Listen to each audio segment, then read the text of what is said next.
Hey, if you're thinking, I barely have time to write, let alone start a podcast, I got you. My Start Your Author podcast checklist helps busy writers like you start a podcast without sacrificing your writing time. No more guessing or Googling. Starting is actually the easiest part of podcasting. And with this step-by-step checklist, you can fit it in over the next 6 weeks or even next weekend. Stop letting uncertainty hold you back. Grab your free checklist at the link below and get on your way to serving your target readers today. So with all the many ways to market books these days, how in the world can you sort through them to find what's best for you and your readers? Y'all know my favorite is podcasting as a host and guest, but as I look ahead to marketing my own book, once it's finally written, I also know it's a journey and there are different marketing strategies for different seasons. Plus, once you decide on one, how can you keep up with it without taking too much time away from your writing? That's what we're talking about today as we revisit this past episode with my friend Shelley Hitz. Shelley is an author of too many books to count, co-host of the Kingdom Writer podcast, and co-founder of the Christian Book Academy membership, which I highly recommend you check out at the link in the show notes because I joined it this year too. On this episode, Shelley shares how to evaluate your book marketing and get a baseline so you can see what's working and what's not, so you don't get distracted by those shiny objects or what other authors are doing. And then Shelley's going to share how to move forward with marketing strategies that work best for you and your audience. And most importantly, how you can make sure you're on track with what God wants you to do with the message He gave you.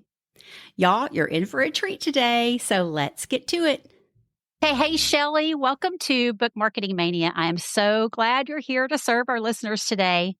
Thank you so much, Kim. I'm so excited that you invited me and to share all about the book marketing things because I know you love talking about this as well. I do, yes. So y'all heard me gush about Shelley in the introduction. And Shelley, as I've talked to you about, I know our listeners just keep talking about how they really want to market their books, but they don't want it to take all their time. And I think, that's a valid concern, right? But also I think sometimes we have to kind of back up and really look at how we're spending our time and then, what's working that we are doing and what's not. So that's what Shelley and I wanted to just dive into today. And I'm going to let Shelley talk about how we can do kind of an audit of our book marketing strategy, what we're doing today, what might need to be changed, and just some other really important things that maybe you haven't thought about when you look back on what's going on with your marketing. So, Shelley, I'm just going to let you take it and run with it. Yeah, thank you so much, Kim. And when we talk about book marketing, it's a huge topic. And I always say it's a marathon, not a sprint, right? Yes. But you can train for a marathon in a way that's good for your body. You can recover well. My husband is a competitive runner. He's a running coach. So I know all these things and he's coached me before too. But, it doesn't mean you have to just, burn out and hit the wall and, all the things. Like we can do book marketing in a way that's joyful, that we enjoy and that actually works. And obviously there are going to be things that we have to try. We have to test, track, and tweak is like what I like to say. But one of the things I've noticed, I've been working with writers since 2010, so almost 13 years now. And one of the things that I notice is it's so easy to get caught up in the bright, shiny object. Mm-hmm. Have you noticed that even with yourself, Kim? Absolutely. Yeah. Oh, yeah. We're all guilty of that, right? Yeah. And I have to fiercely unsubscribe. And, I stay with the ones that, the emails and the social media accounts and the things that are really helping me. But, if you're having all of this noise come in, it's going to be so easy just to flip to this technique and then that one. And I'm going to take this course. I'm going to try this thing. And whereas sometimes you might just want to just take a few steps back, like you said, and consider a book marketing audit. So this is especially for those of you that have been doing this for a while, but you can even start this if you just published a book. So you have kind of a baseline. But the first thing I encourage writers to do is to really look at your numbers. And this is sometimes hard. Yes. I know, because like you may have sold maybe one book this month, or maybe you didn't sell any. And it's like, it's heart shattering sometimes to look at the statistics. But, I think, God has really shown me over the years not to be afraid of numbers. Numbers just provide information. So Hmm. numbers do not give us our value. It does not say whether we're a success or not. A lot of times God shows me that success is obedience, but Yes. numbers can help us to know what is working and what's not. And so it's good just to know, like, where are you at? Like, how many, books have you sold? Get kind of some baseline numbers for your author platform and where you're at. So you can kind of see how that grows your email list, your website visitors, social media. That's kind of what I'm referring to with an Uh-huh. author platform. But, really, kind of digging down, looking how many reviews do you have, and what are you doing now to market your book, and what has worked well in the past and what hasn't? So sometimes I think we just kind of, like I said, we just jump from thing to thing to thing, and we don't really look back to say, did this work? Yeah, that's so And true. I started doing this with my launches, whether it's a book launch or not. And it's so interesting, the thing that I discover. And like, I'm like, oh, wow, this thing really worked, but this didn't, or this seemed to work better than this. And so I think it's just a simple thing to do, and to get started, just to look at like what is working. They say the 80-20 rule. So 20% of your efforts are going to produce 80% of your results. You have to dig sometimes a little deeper to find out, what is that 20% for me? Hmm. And so I really encourage you, just, if you're a spreadsheet person, or if not, you can get out a journal and just kind of write this down, and maybe once a quarter. You don't have to do this all the time. At the very minimum, once a year, kind of readdress your numbers and kind of look at that. But really knowing like what is actually working and then what's not. And don't give up too soon either, because you might say, oh, I was trying this thing on TikTok and it's not working, but you just started it last week. Hmm. Or it takes several months, right, to Hmm. see some results. So, like with podcast guesting, right? Hmm. Oh, yeah, You definitely. know, a lot of times what I see, and you've probably seen this too, Kim, is I just see authors giving up too soon. So Yes. when I'm saying what's working and what's not, I'm not saying just give up on the thing either if you don't see the results in the first couple months. And, it depends on the strategy, but really looking to see where you're at. And then something that I don't think a lot of people are really talking about is like, what marketing strategies work best for Hmm. your personality, for your energy, for what you enjoy, and then what works best for your audience. For example, I had a one-on-one coaching call with a author at one point, and he wanted to start a podcast. And so we were talking about it, and he basically was wanting me to help him set up a podcast. I'm like, well, let's step a few steps. Let's, move a few steps back. And who is your audience? And we started digging and digging. And his audience was retirees. And most of his audience don't listen to podcasts. Hmm. The Hmm. specific audience he was, targeting. And so it's like, that's probably not going to be the best use of your time for that specific audience. Doesn't mean that you can't get Hmm. results from that. But like, where's your audience hanging out? What's going to work best for them? But then one thing that I've really honed in for myself is what works best for me. Hmm. Yes. And I think that we just try to do the things that everyone is saying you're supposed to do. And Hmm. yet it doesn't mean that you have to do live videos all the time, right? Or you Hmm. have to even do the podcast guesting, or that you have to do blogging, or that you have to be on social media. I mean, there's a lot of options when it comes to marketing, Hmm. and looking at like, what are you actually good at? Like, what are your strengths? But then what do you enjoy, and what gives you energy? What drains you of energy? And for me, I used to do a ton of live videos, and I just realized those are very draining for me. And yet I can do audio and do that all the time. And it doesn't drain me as much. It was just such an interesting thing to see. And yet I never really stopped long enough to really think about that for a while. Mhm. Right. Yeah. And, so I think when you really dial into, like, first of all, what are your strengths? I know some of you are really good at graphic design. Some of you are really not. Uh-huh. Yeah. And some of my Christian Book Academy members will say, I love designing graphics and things like that. And, then that's something that you can really say, okay, maybe Pinterest, maybe that would be a great platform for you. Or maybe you are a video person. So, maybe you want to do YouTube or writing. Maybe you say, Shelley, I'm a writer through and through to my core. Well, there's so many ways you can do marketing with writing, including blogs, Mhm. including SEO, including writing a short Kindle ebook that's free Mhm. permanently or just sometimes with the KDP Select program. And then it promotes your other books through your email marketing. There's so many ways that you can use your writing to actually do really effective marketing. So, I think that sometimes we just think, oh, marketing, it's when we dread it, right? And we just Mhm. think it's so hard and I just don't want to do it. But what if you really found some things that you enjoy? Then you're going to want to do those things more often. Mhm. And so, I think just looking into to yourself, what you enjoy, but also like what are your resources? A lot of you have other jobs, you have other responsibilities, you have families, you have volunteer, responsibilities.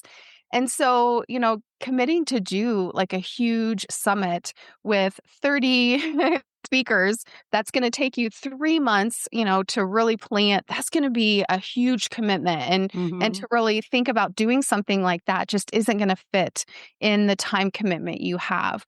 But you could maybe do a 1 day audio summit, right? It Mhm. doesn't have to have an all access pass, it doesn't have to have all the bells and whistles. You could do something that does work in the resources that you have as far as time. And, you can also adjust as you go. The thing is, like I always say, test, track, and tweak. And so as you're going to be looking at, like, how did that go? What did I like about that? How can I do it differently? So, Kim, you were a speaker at our Kingdom Writers Conference, and Mhm. that was so fun. Yes. It was a really big one. We had a lot of speakers. I think almost 30 for that one, but it was a 5 day conference, and just a lot of stuff going on. But I was totally toast afterwards. Mhm. Yeah. I'm really an introvert. I'm a Uh-huh. speaker. I'm a communicator, but I'm an introvert. And so I said, okay, this worked really, really well, but it drained me, and it took me a long time to recover.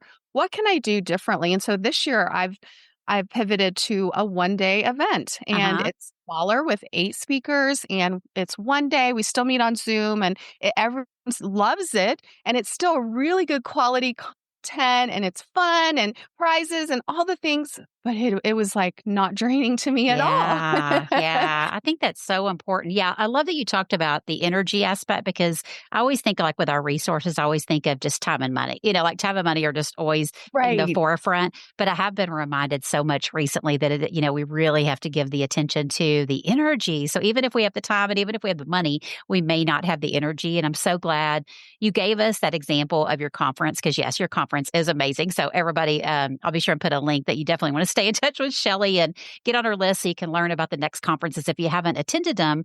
But I would love for you to share a little bit too, Shelley, because you made me think about, what you were talking about. A lot of times we, have all these distractions and, all these squirrels that we see everybody doing all these things. And we may see a particular author that it looks at least like leading up to a launch, like they are doing all the things they could possibly do, right? And they may really be. But, sometimes those people are someone that's been at it for many, many years, and they would tell, some of our listeners that are maybe just getting started that they didn't do that in the beginning. There's no way they could have. And I think about you, you've been at it a while with lots of books, and in the beginning, I just don't think you can do all those things. And now maybe as you're doing more and more, it's because you're able to maybe bring on some help. So can you just kind of talk about, like, just think about, sharing for the people that are just kind of getting started and they do see somebody doing all the things that maybe it's not, you don't see what's really going on behind the scenes, but also you just have to remember they're further on down the line than you. And so how can we see that but not be discouraged and feel like we're not doing enough? Yeah, I think, we all are at different stages, and I can look at someone else that's further along than me and say, whoa, like that is amazing. Whereas other people might look at me and say, whoa, look at what she's doing. But yeah, I do have a team of virtual assistants now. And so I can do the things that I do. I do this full time as Mhm. well. So give yourself some grace.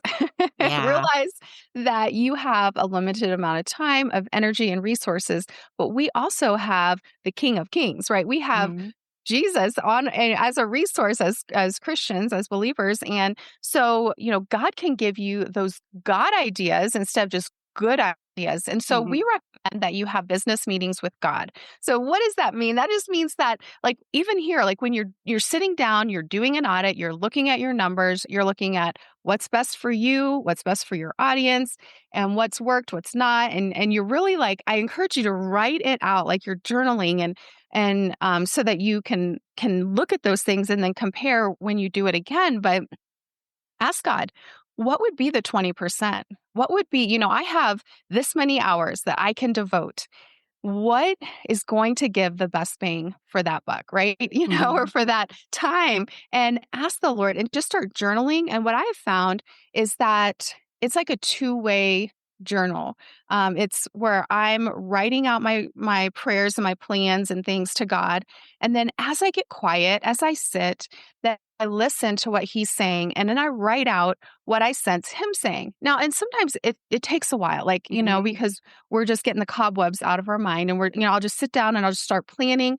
Like even this morning, I was writing out like the different months of, the rest of this year and some of the things I was planning. And then I just kept writing and rewriting and moving things around and praying. And it's still not finalized, but, coming to God and asking him for wisdom and for guidance, because we cannot do all the things. Mhm. And those that you are seeing do the things, they, number one, are probably able to do this full time, or Mhm. they have a team that they can pay, and they hire that can do some things for them. But there are a lot of ways that you can also have, just little shortcuts, like using templates, or, getting on Canva. They have a Mhm. ton of things that you can use on there for graphics. We provide, like in our academy and Christian Book Academy, also in our book marketing shop, we provide a lot of like little templates that you can edit Mhm. and then put it in your own voice, but not starting with the blank page, whether it's a pitch email like what you do, or Mhm. if it's an email to send out during a launch or a promotion or whatever, a social media post. There's so many things that you don't have to start from scratch. And Mhm. so, Yeah. you can get help, and there's different ways, but to really just take a deep breath, give yourself some grace, and ask God, like, if I can only focus on one thing right now, what would that be? And I've just found that I get clarity as I take action. My friend Shay Mhm. Bynes from Kingdom Driven Entrepreneur says, God can't direct a parked car. And I Mhm. share that quote a lot because so many times we're just stuck, paralysis of analysis. And so if you just start, have a business meeting with God, say, these are all the things that I'm doing. What really seems to be working? What's rising up to that 20% that's really working? Maybe Instagram is really working for you. You're getting a Mhm. lot of DMs, you're getting a lot of clients, or at least some, sales, or, some things that people are interacting with you there. Maybe it's not. maybe it's a ghost town Mm-hmm. and you're spending 5 hours a week on Instagram. Mm-hmm. Where Yeah. else could you maybe allocate that 5 hours a week? Maybe on Amazon ads. Mm-hmm. Maybe if you really spent some time learning Amazon ads, that's, one of the ways we sell books. And so, there's just things that as you start taking action and as you start doing the things, that God will begin directing you and showing you where to spend your time. And I just think that's it's just a fun adventure because we're doing it with him. Yes, I totally agree. And I think that's what we all want to, do this book marketing thing is we always want to make sure that we're honoring God with it because it's his message that he gave us, but that we're honoring our time as well, and especially our time and energy that kind of go together. Oh gosh, isn't Shelley the best?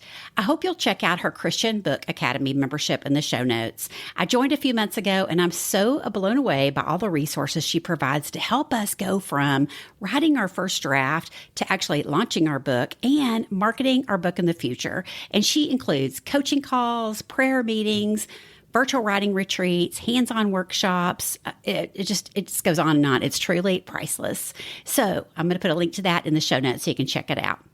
But thanks for tuning into Book Marketing Mania today. And as always, I'll be there for you next episode to help you reach and serve your readers one podcast at a time. See you then.